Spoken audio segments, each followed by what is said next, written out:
Again, don't mind the mess. I think that the sign of a like a clean legal room. I don't mind a clean legal room. I think that's right. Doesn't matter. Just yet another brief recap of how wonderful the Bricks in the Six was, and how wonderful the fans were. A good and dear friend. So I mentioned this thing before. I got this from a friend of this channel, a friend of mine now. Before Bricks in the Six, I got a few months back.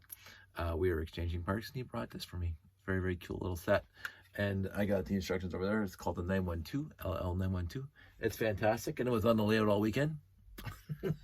And then a friend, again, I'm not going to mention his name, but he dropped off a box on my layout on the first day. And he says, here, Dave, you can keep this. His is LL91902, and I got to build it at the show, and this is what it looks like. Really cute, as cute as the other one. And that was also on the layout. So I got both those permanently, hopefully, we'll see, in the layout now. I try to limit, I want to say that it's not limiting, because I actually do have a whole bunch of stuff that other friends of mine and fans have given me that are in the layout right now. I have at least 3 or 4 sig figs now in the layout, which makes me happy. When somebody out there gives me their sig fig to put in the layout permanently, I'm joyous. Like, it's over the moon. So they're distributed and they permanently stay in the layout. I think that's awesome. They're sig figs. For ships and vehicles, at shows, when somebody wants, and I absolutely adhere to this straight up, if somebody brings a ship that's in scale of the layout, that's specified in scale of the layout, and they want to put it in the layout for the show, I am 100% on board. Last 2003, I had one of my most favorite mocks of the show, a little spaceship that used the Jurassic Park bubbles in the front, and it balanced precariously, but not, on 4 little feet. It was just absolutely gorgeous. One of my favorite little ships, and I took pictures of it, blah, blah. I stayed on the layout the entire weekend. And I saw it again this weekend. He had it with him, the builder. Again, I don't drop names unless they want me to drop names. So that was absolutely fantastic. So this year, those two, one came to me beforehand, and again, fantastic.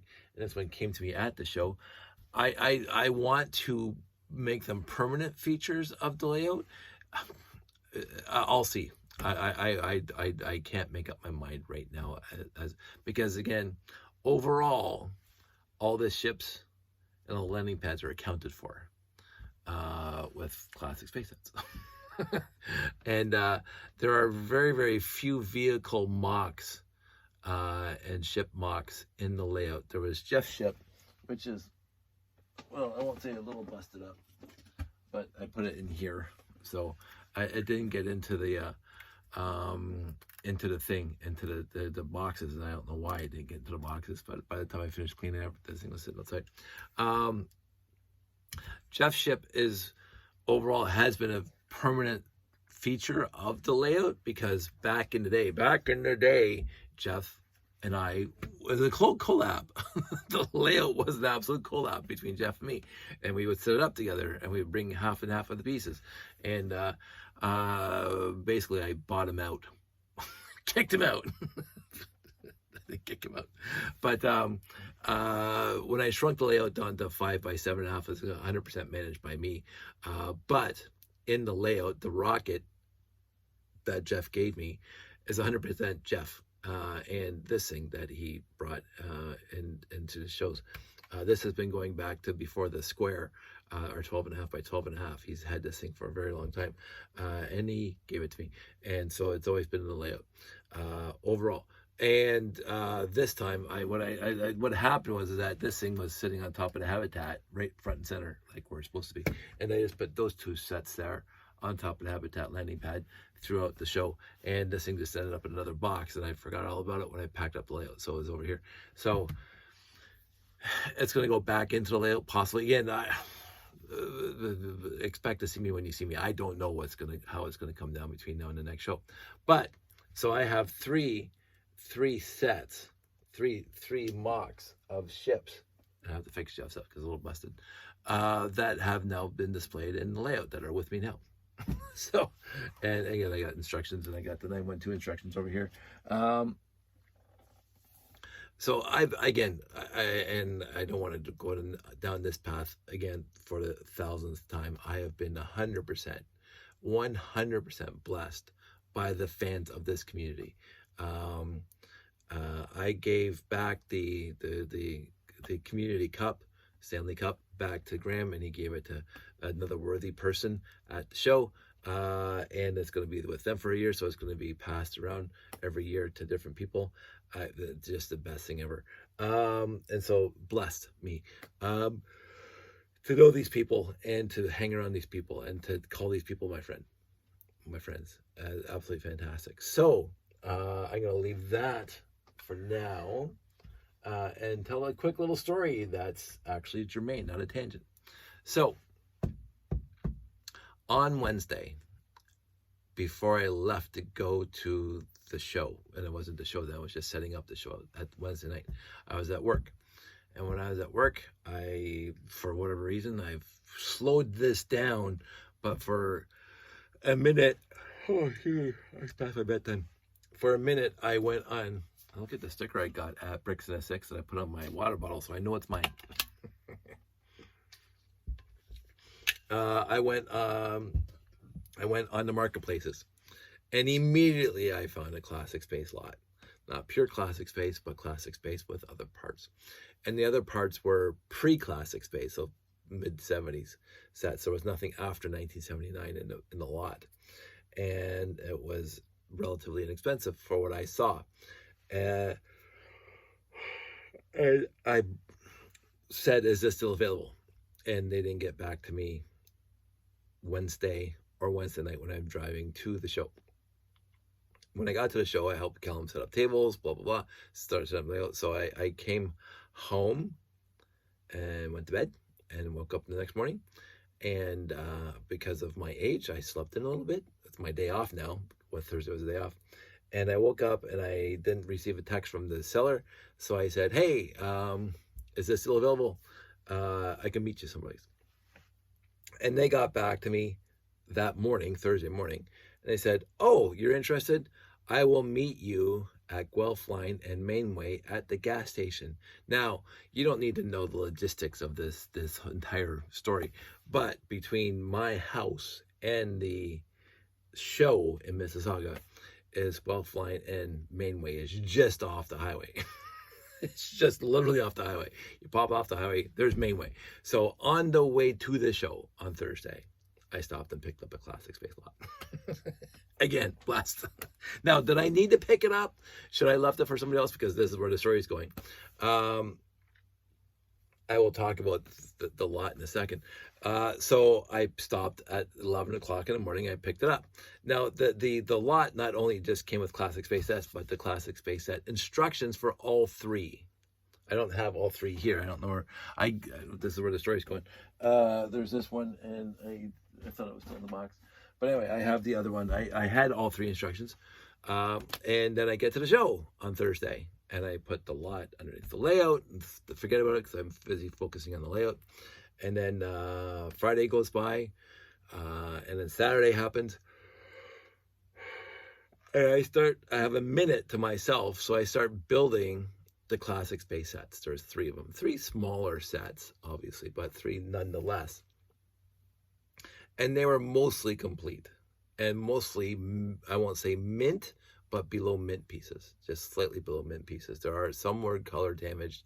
Some, very few, had either, I won't say tooth bite, but corners chipped and stuff like that. And so, but I'm happy for what I got, for what I paid for it. And so Saturday comes up, and my very, very good friend who gave me this guy, he comes to the show. It's great, awesome. We get to talk. We're talking, blah blah blah. Hey, how's it going? I love this piece. I love the sets right front and center and the habitat. landing pad, and we're talking. He goes, you know, the other day I saw a used lot, and I'm already, uh-oh. and then as soon as he said, and it came with instructions, I said, I'll stop you right there. I got the used lot, and I think that is honestly the second time we are both asking for the same lot, and I got it. So I have to do this, and it's not for him, and it's not for me. I have enough, so I am going to stop. You know, unless the lot is on there for a couple of weeks and nobody's asking for it. But I'm going to be very, very trepidatious to, is this available the second I see it? Because this is the second time I did this to him. I found that out. But anyway, so he comes to the show. We found out that we were both interested in the same lot. And he goes, he never got back to me. I said, he got back to me Thursday morning. He didn't get back to me all day Wednesday, but he got back to me Thursday morning, and I stopped by on the way to the show to pick it up. And he said, oh, that's good that I got it, right? But what I did is I gave him the 918 instructions. I don't need the 918. He doesn't need the 918, but he likes instructions, and so I gave him the 918. That's what he wanted out of the entire lot. He was also interested in the lot where I got my other blue plane that had some other really cool parts in it, but and again, the same rocket launcher, but with the box and the instructions. He was interested in that lot too, and I got that one. So that's the other one that we were both interested in, and I got it and he didn't. And it's just the timing, I guess. I don't know. I wasn't pushing for it. I was not pushing it. I just say, is this available? And the guy came back to me and said, and I picked that one up on the way home from work, because that was in Hamilton. So I'm gonna stop. I have, like, getting another one of these. It's a great set. So anyway, so let's talk about the sets for a sec. 3 classic space sets, all with instructions, and all mostly complete. The most complete was this guy here. But what wasn't complete was the 4x8 plate in the bottom. So I grabbed 2 2x8s because I had bin parts that I had at shows, because I had to do some quick modifications of the new pieces I just built to make them fit better, because I couldn't fit it here because the layout's not set up. So I did some really quick modifications, and I happened to have 2x8s left over, so I substituted the 4x8 plate with 2 2x8s, and I'm gonna go grab a 4x8 pretty soon. We'll talk about that in a second, and put it in there. So that's the only piece that this thing was missing. That's pretty good. The 918 was mostly complete, as you can see, except for a trans green, 1 trans red, that's very odd, and landing struts, and the 2x2 is there, 2 landing struts. Otherwise, fully complete. And this is what caught both our eyes, my friend and myself, because the picture showed the 918 partially or mostly built. The top was off, and I'm going, ooh, it's a 918, and both bricks are on it. And if you look at it, the logo is immaculate, the windshield's immaculate, the 4x6 is immaculate. It's like it just came out of the box, right? So there is some slight fading of the gray. So this was out for a little bit, but it looks like it was never flown or dropped or smashed or whatever. Like, it's actually very, very good. So the bottom, some fading, because that happened a lot on these sets, especially the 2x2 inverted, some yellowing. Oh well. So I have to get a few pieces for that. And then the rocket launcher. The rocket launcher was, I won't say disappointing. I found 2 pieces that were broken for the rocket launcher. One was the 2x2 turntable. This one I got off when I redid my modifications, I removed the turntable, and I said, oh, I got a turntable that I can put on here. So I got a broken turntable in the box that's going to go into the bin of doom. So the turntable was busted. And the other busted thing was the 2x2 with ball socket. Not the socket, the ball. The socket's on this side. The ball. I found the 2x2 in the lot, but you can see where the ball connected to the 2x2 was broken, and the ball wasn't there. So that's, I already replaced one piece. I'll have to replace the other piece, and this piece will be complete. This piece was missing the back fender. So again, I got hopefully some of those. When I was surprised that I had the 1x2 jumper plates. Again, I call them jumper tiles. People call them jumper plates. They were in there. I was actually shocked because the rest of the bin was this, just standard bricks from the mid 70s and the 10. So this is 10x20 base plate. This and the doors. So this is probably sets 2, 4, 6, or 8, or a combination thereof, because there's literally nothing in here that is unique or rare for the time. But yeah, doors, windows, shutters, wheels, and basic brick. That's all that's left in here. Doors like this. I could probably figure out 2, 4, 6, or 8, but I'm not going to, because I don't care about 2, 4, 6, 8. These tires, like very, very well. Like, look at that, nice and clean, not chewed or beat up at all. So it looks like even the doors are not beat up at all. There was 2 pieces like this in here. That's gonna go straight into what we're gonna do right now. So what's that? So I can't complain. Again, it's 2x10 or 4x10 blue pieces.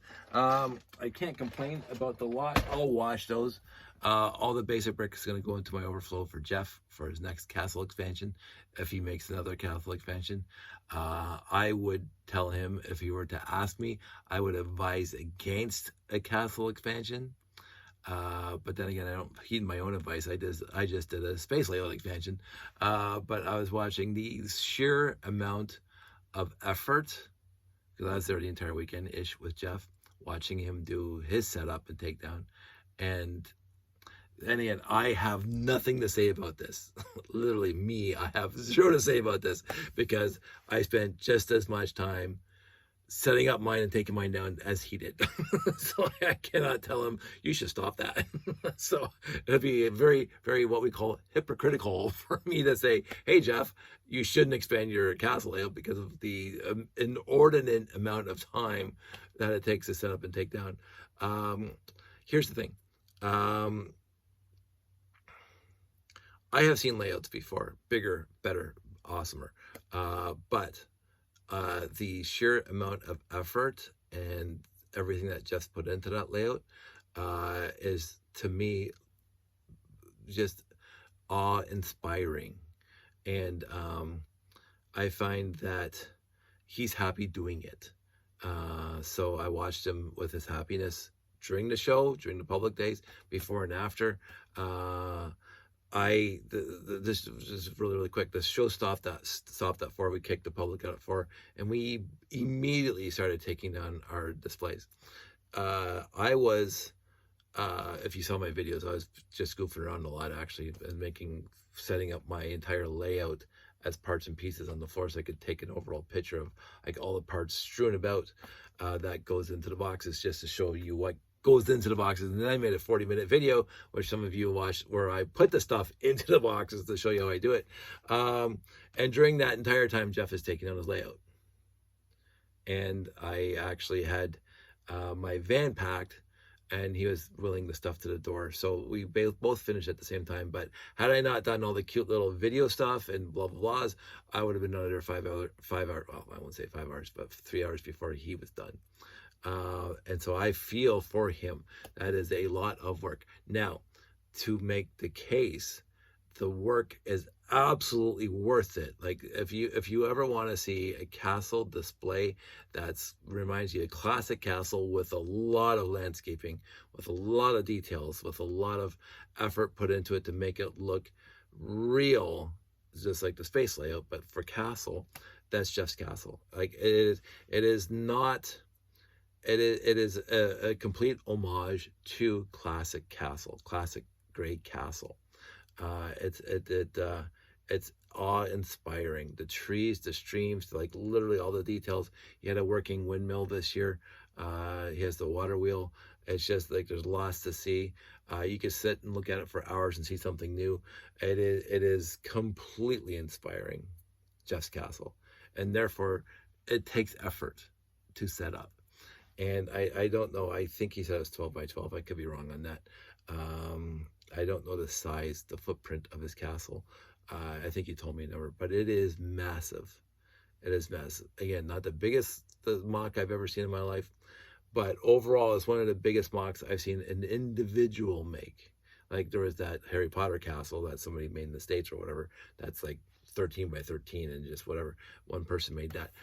That's, whatever. Okay, if you want to set the benchmark.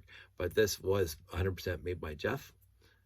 It's evolved over the years, and he loves his castles. And you can tell that he puts a lot of love and effort and determination and thought, and because it does flow. And it's just completely inspiring. So me telling him, oh, you shouldn't expand your castle, I would love to see it expanded.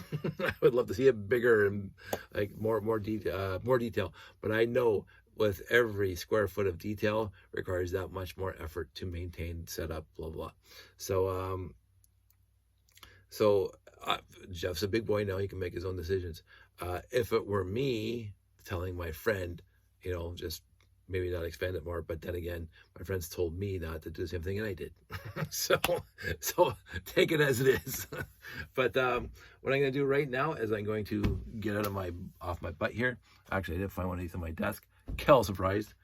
I'm going to put that over here on this guy, and I have to go find one more. And I think I need a round piece at the bottom there.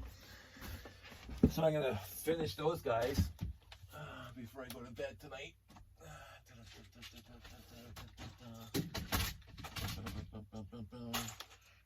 One landing gear, got it. One, oh my gosh. There we go.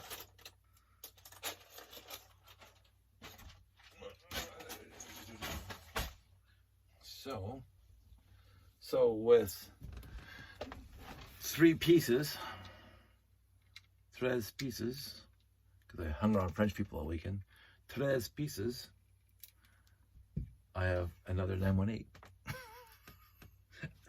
That was worth the price of admission. That right there is actually worth the price of the lot. Not that I'm gonna sell it, but and then this is my one I already had sitting here. Oh wait, I have to finish with the green and the red. There's the red. There's the green. Again, talk about Jeffy, the Jeff and Wyndham way of sorting TM.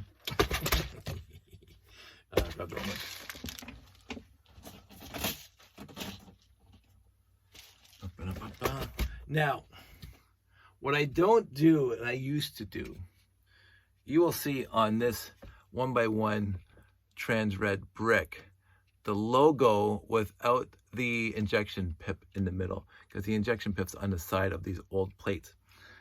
So I do know I have some.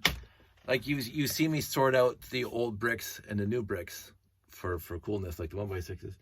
But I don't want to go through this thing to find old 1x1. Well, I did already. Don't have to throw it. Found it. No injection pip in the middle. So I'm going to put that one on there. I didn't expect that. I went through 2 bricks. Let's see if I can find that one really quick. Nope. That's going to be, because there's going to be more injection molds on the top than on the side in here because of the way it is. I just may go through here and separate. There's another one. Injection mold inside. You can see, there it is. No injection mold on top. I may go through this and take out all the injection molds on the side because those are rarer and they're from the late 70s. The green one on top, again, no injection mold on the top. It's on the side, like this one. Let's see what I did here. So no injection mold, injection mold. So the greens are original, the trans greens are original, and the reds, the trans reds, I put on probably from this box, from that box. So let's see if I can find a green. Highly doubtful, because green is one of those colors. Oh, not highly doubtful, it's right there. Yay! There you go. Green, no injection mold on top. So it's on the sides. green, I guess trans green 1x1 squares came in less sets, like a lot less of them than red, because I have a whole stack of red, and I didn't order them off of Bricklink. I did not order this many reds off of Bricklink. Like they'll take up the entire thing. But green 1x1s is, I got maybe 12 in the top here. And I ordered those off of Bricklink because I ran out. So greens is very, very much more rare than red. So now the Galaxy Explorer, the 918 is complete. Right there. And by the way, they came with minifigs. There were 3 minifigs in a lot, 2 red and 1 white.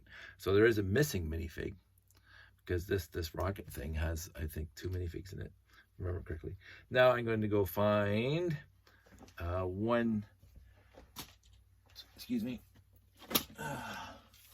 one wheel well, as I like to call it.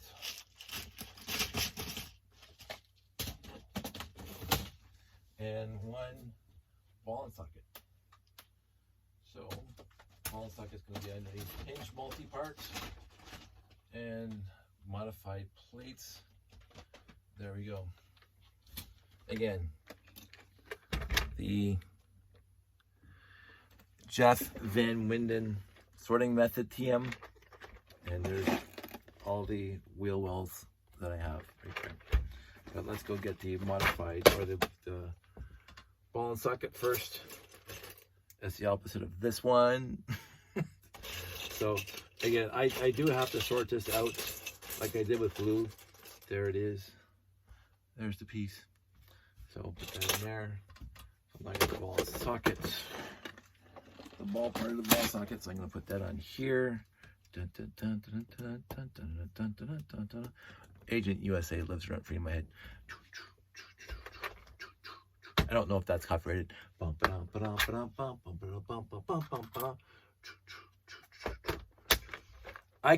won that game once, by the way. So here's a quick tangent. That's kind of fun. Impossible Mission on the Commodore 64. For those stay a while, stay forever. Get him, my robot. My sister walked over that game like you wouldn't believe. It took her 2 or 3 tries, and boom, she won it basically 99.9% of the time on the hard level. Like my sister, she had cat-like reflexes. She could do every level because she figured out the patterns. She could do it every level, and she won that game. She knew the puzzle pieces. I won that game once. My entire life, and I played it a lot. I won it once completely. She never had to use time to complete the puzzle pieces because she could do it on her own. So she cakewalked over that game at the end. And the other one, it was Agent USA for me. I won that game once. Played it hundreds of times. Won it once. So, anywho. But Raid on Bungling Bay, walked over it. Fort Apocalypse, walked over it.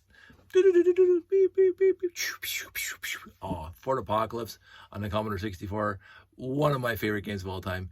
And it was one of those games that came out basically when the 64 came out. You could buy it in like 1983, 1984. Fantastic game with many hours wasted.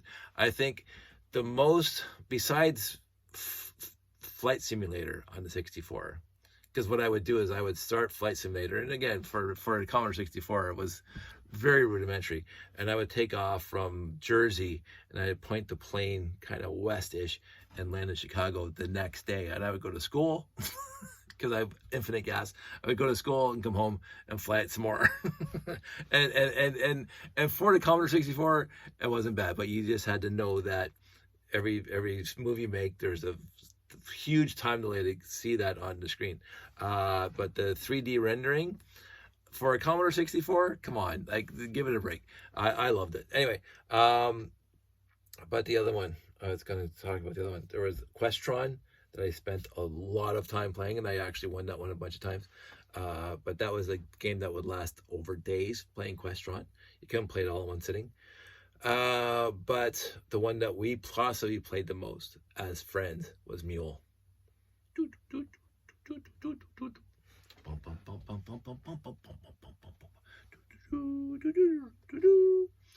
Oh, Mule was fantastic. We were playing that into our 20s on the Commodore 64. While we're at it, I'm going to get a 4x8 plate to replace that guy. That one looks good enough for Canada.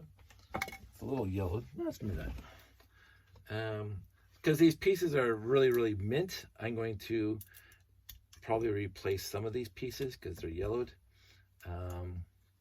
And there we go. Pop that out and pop that out off. I would say me playing games on the Commodore 64, I wasted more hours playing games on the 64, and all things considered, than I did on the PC. Even though, you know, we played Doom and Heretic and StarCraft and all those games. So these guys suck. But I got this guy. Let's see if I remember how to do this already. I'm still singing Mule in my head.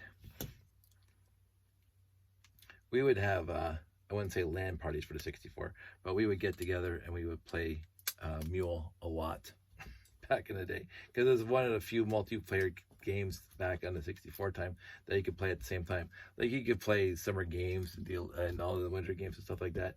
But it was only one player at a time. So I'm going to try to get a 2x4 better one. So there's a 2x4 and a 2x2. Yeah, it was pretty yellow too. So I am substituting pieces on these sets just because I want to make them look, since the pieces are very reasonably decent.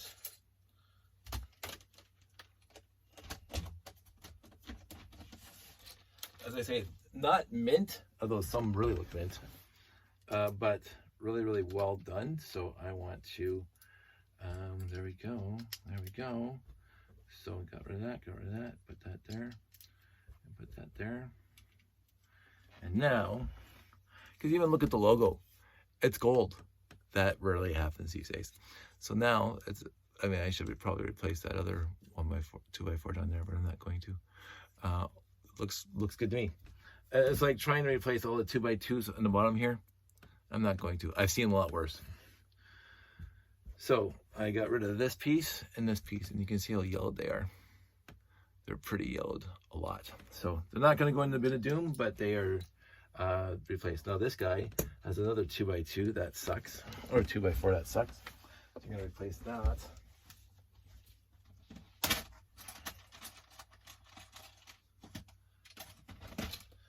What I found, well, this is just as bad. Let me find a good one.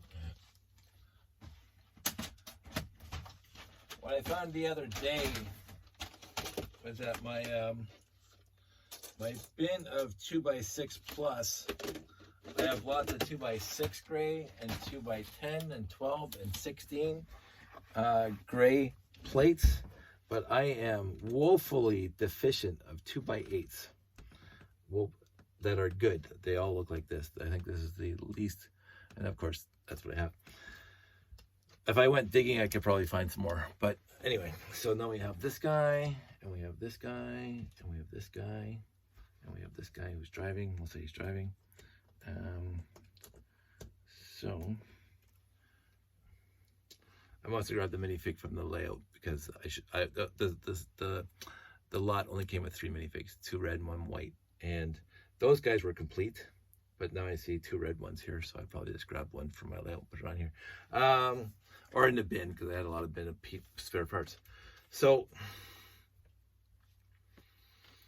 but now I have more, and so I am going to seriously contemplate not getting more unless it's something spectacularly awesome that I can make a video about. Because I bought this thinking about the video I was going to make today.